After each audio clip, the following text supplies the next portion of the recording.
کیونکہ میرے حضور نے فرمایا جس نے عشاء کی نماز جماعت کے ساتھ پڑھی اس نے آدھی رات قیام کیا، اور جس نے 7 فجر بھی جماعت کے ساتھ پڑھی اس نے پوری رات قیام کیا۔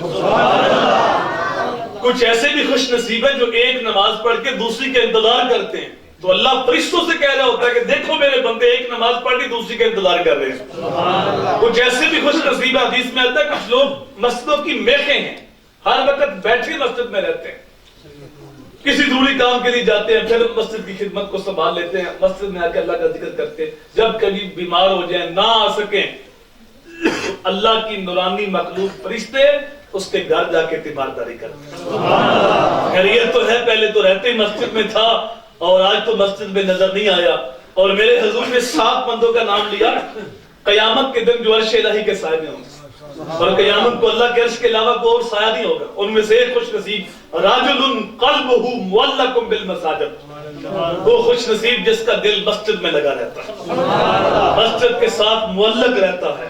اللہ اکبر۔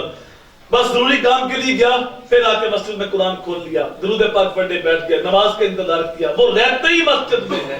قیامت کے دن جب کوئی سایہ نہیں ہوگا، اللہ ایسے بندے کو اپنے عرش کا ٹھنڈا سایہ نصیب فرمائے گا۔ عزم کرو آج کے بعد نماز نہیں چھوڑے گے، اوروں کو نماز کی دعوت دیں۔ یہ دین دعوت سے پھیلا ہے، ہم نے دعوت دینا چھوڑ دی، دل کو بدلنا ہمارا کام نہیں، وہ اللہ کی ذمہ داری، ہم نے صرف کوشش کر دی۔ حضرت صدیق سکتی کہتے ہیں میں جا رہا تھا، ایک نوجوان شراب کے نشے میں گرا پڑا تھا اور اس کا منہ گندی نالی میں تھا، کہتے بڑا ترس آیا، یہ اشرف المخلوقات ذلیل ہو رہا ہے، اس کو کھینچا، صاف پانی سے منہ دھو دیا اور چلا گیا۔ اللہ کی شان کریمی دیکھی، جب میں صبح تہجد پڑھنے کے لیے گیا تو وہ شرابی مجھ سے پہلے نماز پڑھ۔ میں نے عرض کی باری طرح یہ تو مشہور شرابی جن کو میں نے منہ دھویا، گھر کا رستہ بتایا، ہاتف سے لال لائی، اے میرے بندے تو نے اس کا منہ دھو دیا تھا، میں نے اس کا دل دھو دیا تھا۔ تو آپ لے ہیں کسی کو، یہ آپ تھوڑی سی توجہ کریں، یہ اصل میں بن گیا نا مسئلہ ہمارا، جب تک جو ہے وہ نوٹ نہ پھینکیں جائیں، مولوی صاحب گرم ہی نہیں ہوتے، تو یہ رواج بن گیا ہے، نعت خواں کے اوپر بھی نوٹ پھینکنے ہیں، قاری کے اوپر بھی نوٹ پھینکنے ہیں، مولوی صاحب کو بھی شکتا بھی گرم ہوتا ہے، تو پھر اٹھتے ہیں بار بار 10 لے کے 50 لے کے 100 لے کے۔ اللہ کے بندو بیٹھ جاؤ، بات سنو، اگر کوئی نذرانہ بھی پیش کرنا ہو تو اس کے بڑے طریقے ہیں، بعد میں دیا جا سکتا ہے، مہذب انداز ہے۔ اللہ اکبر۔ تو ہمیں غور کرنا چاہیے، اپنے انداز کو بدلنا چاہیے۔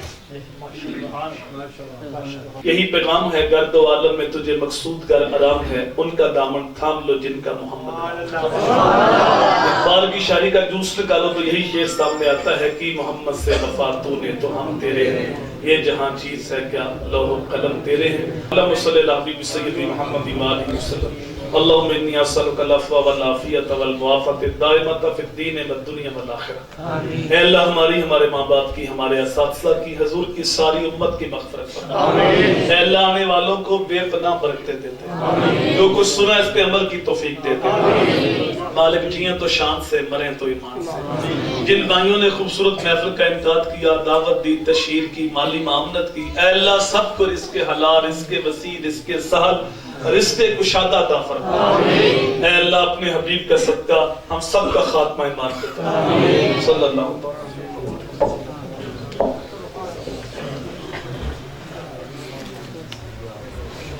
وسلم۔